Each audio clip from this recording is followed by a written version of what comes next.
I'm going to sit upright for this one.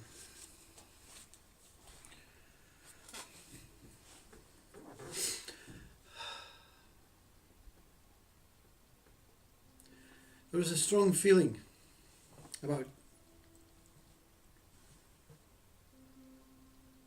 changing the format. I'm beginning to sound like a human. The speaker that selected this body for this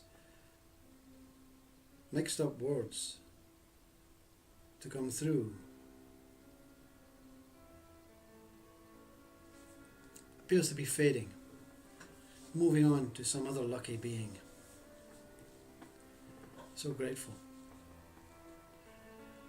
How do I know that it's not this body and mind that's been speaking? I know intellect. Very, very meager education. Very working class background. Very humble. Not really seeking fortune and fame and success background. Hopefully this comes across in these words, and all these words that have came so far. But I couldn't spell, I couldn't even pronounce, let alone spell half the words that have came through this body. So I'm not taking any blame for it. Anything that goes right, it's down to you. Everything that goes wrong, not down to me. See, me is exempt. Me has gone, left the stage.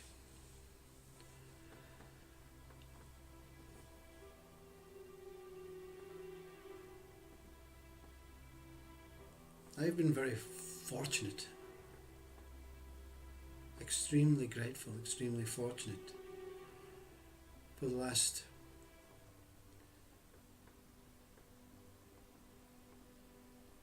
8 years.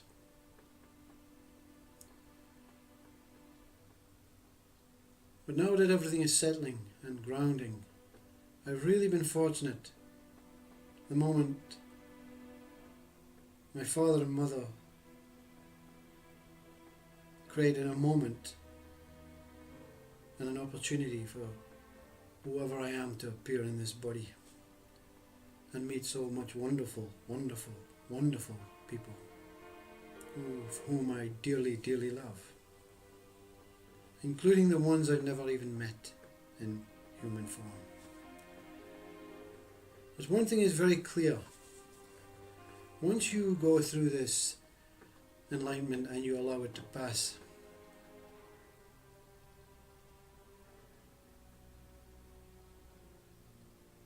the truth remains.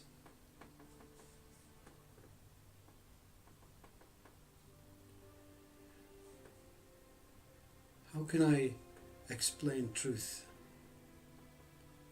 in a physical way?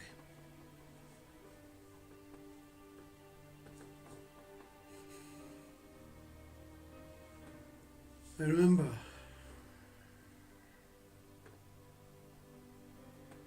my real master, the one who was there. They're all masters,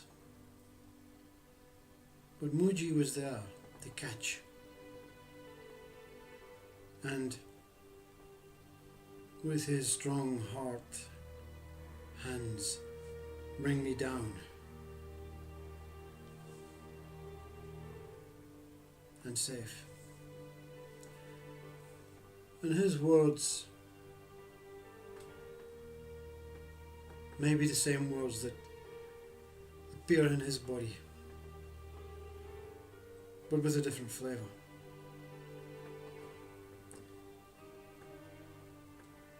But to describe truth, one day, with no warning, but with much sacrifice, much surrendering, much offering, with much trust and acceptance. All of this, spending time as Christ did in the forest. Freezing cold. And the rain. I don't remember actually being there as this human person. I only remember being. No separation. No person, trees, grass, sky, rain.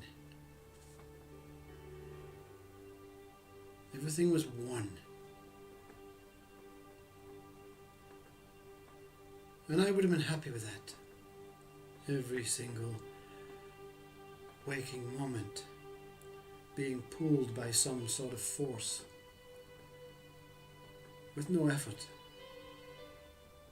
into finding myself wherever I was meant to be.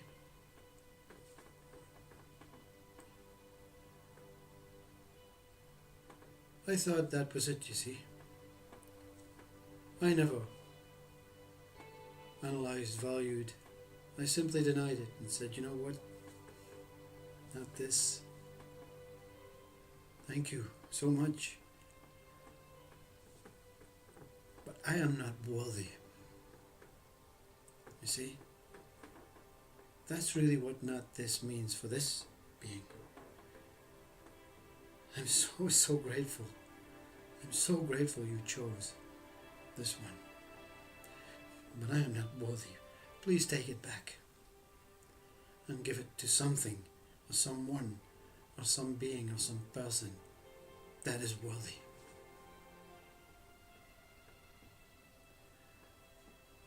But what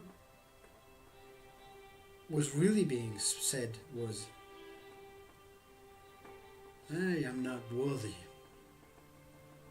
and no other human being is worthy in comparison to you.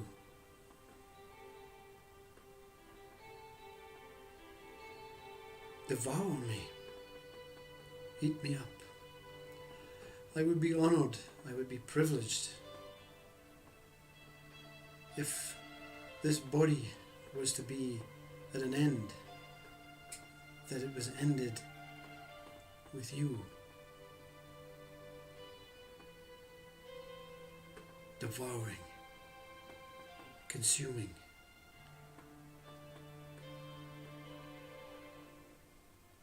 Myself.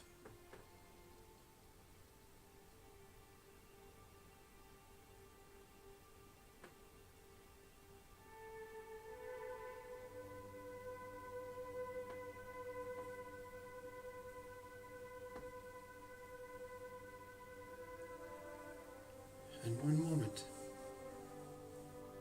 when everything seemed light, that I had reached this ultimate wondrous stage of my body departing and pulling me back in. This body that I hated so much because it couldn't give me what I wanted. And then it did. It supported. It waited. It sat guard in the forest, in the freezing cold, in the rain, in the snow. When a normal body would have sought shelter and said, it's not worth this, you know. A normal mind would have said, it's not worth it, you know. Nothing's going to happen. But something within this, and including this body, became some sort of gladiator. Has to happen this time, you know. Like you've been on this earth hundreds of times seeking the same thing, and you weren't going to give up this time. This time it was for real. I felt the presence of Christ and Buddha, and I felt the presence of the tree. And dearly, my friends, the tree is a very symbolic thing that many gurus, Krishnamurti, Jiddu Krishnamurti, Eckhart Tolle, Muji under the tree, Buddha, Christ in the trees. But don't simply wander into the trees and hope something happens. Be there. Be there. In all fullness, in all glory, in all unworthiness, in all worthiness. Naked. Keep your clothes on when it's snowing. Be there.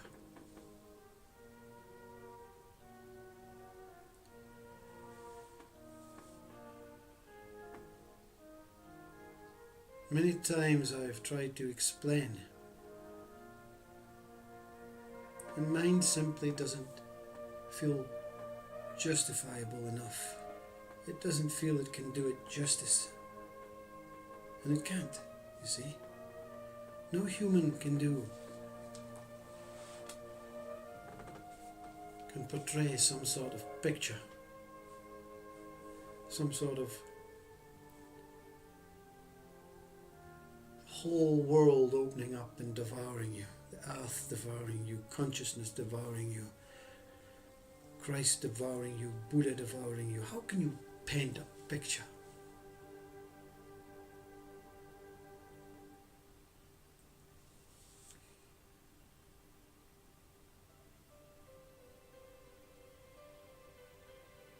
To this day, I still feel unworthy.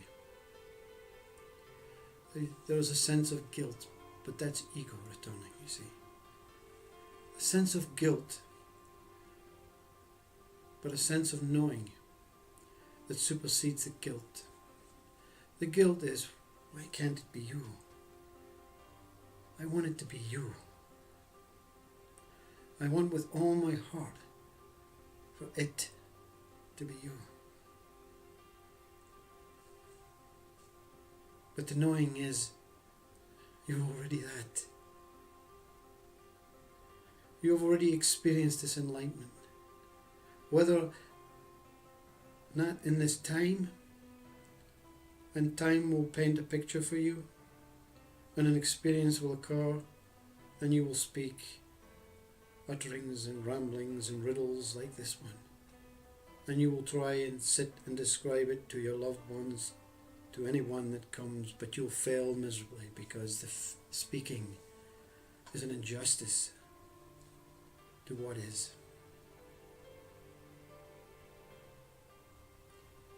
How to describe this truth physically?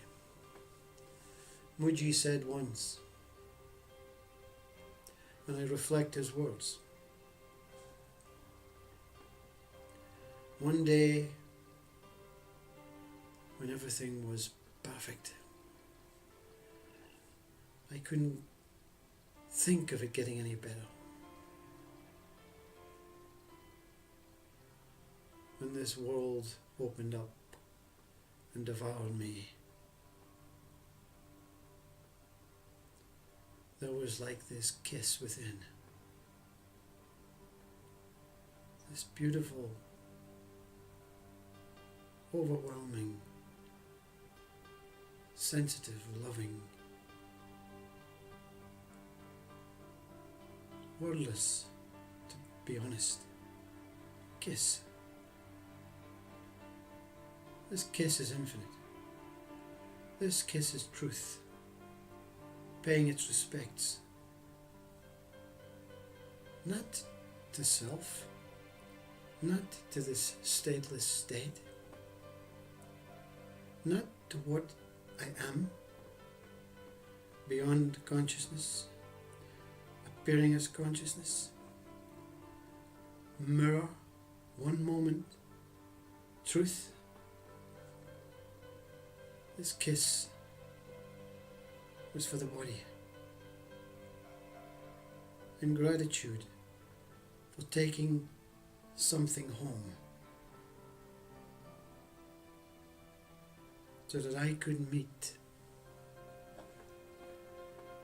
with this Christ, with this Holy Spirit, with this all-encompassing, total, whole Spirit.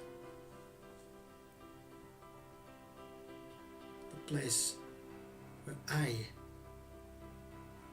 not this I, the place where I, the I, was born. I am that.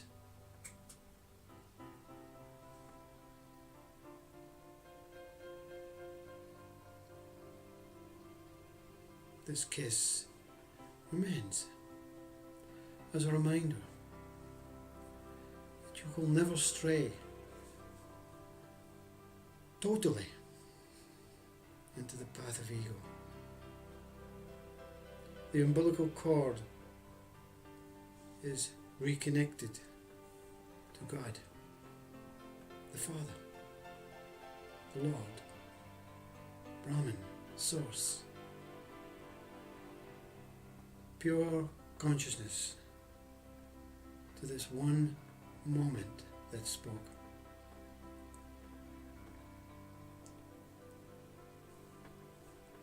There's nothing more I can say. When the words are conveyed, I love you,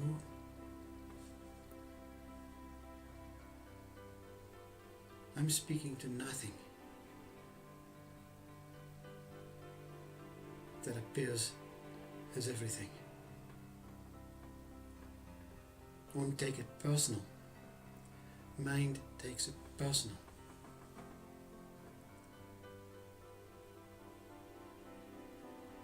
I love you is not for you.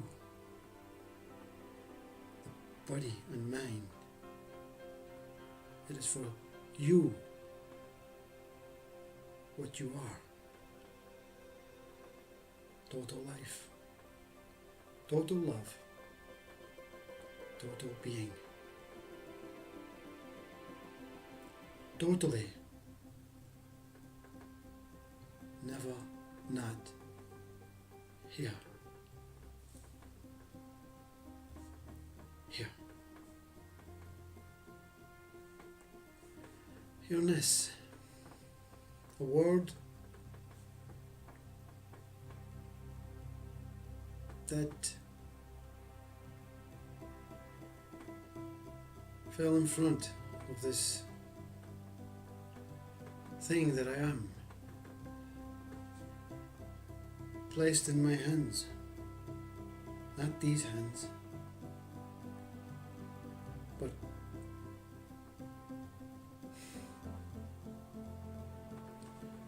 here I go again.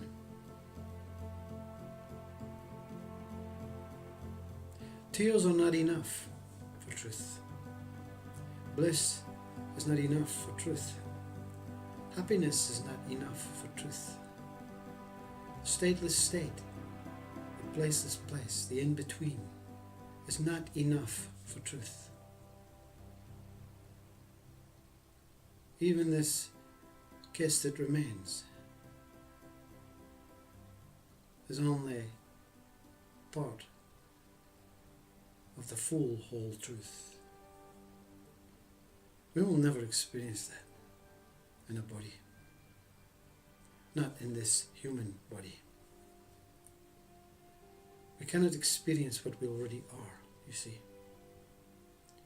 We can only react, relive, through creating an illusion, a dream, making up a fictitious body to have an example of what we are. You cannot know your true self. Why? You are here to experience what you could be.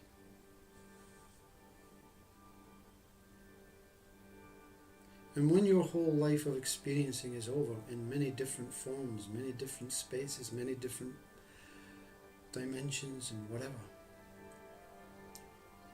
you're not going to have to choose one. I prefer the human state. I'm going to make a human state in heaven. All of these experiences in every moment will merge to become the paradise that you are.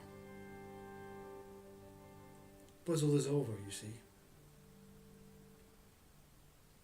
I don't know what's coming next. I don't even know what kind of t-shirt I'm going to be wearing tomorrow, or if I'll appear. The most ultimate knowing is to not really know. That's freedom. All of these words up to now have been gibberish to the human mind. But to truth, it's part of truth. Everything that ever exists is part of truth. You'll only get to experience whole truth for one moment.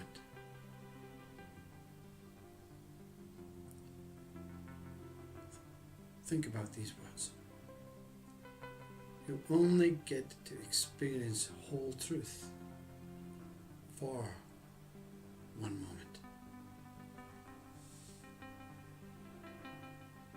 On behalf of one moment.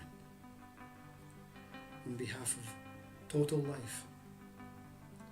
All there is. Not your total life. Everything is living. Nothing dies.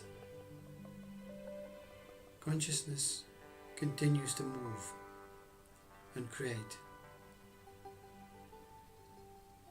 and dance like the ribbons around the maple, like a Sufi whirling round, and the maple is I.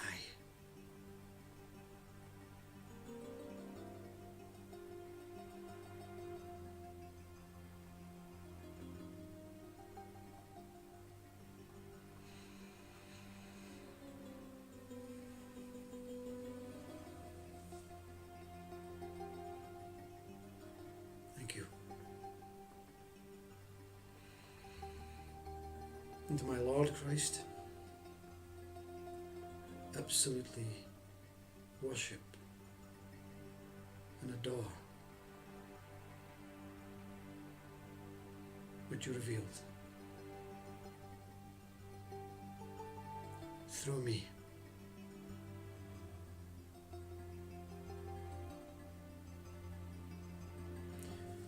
Namaste Om. I love you all as much as I love myself. On behalf of truth.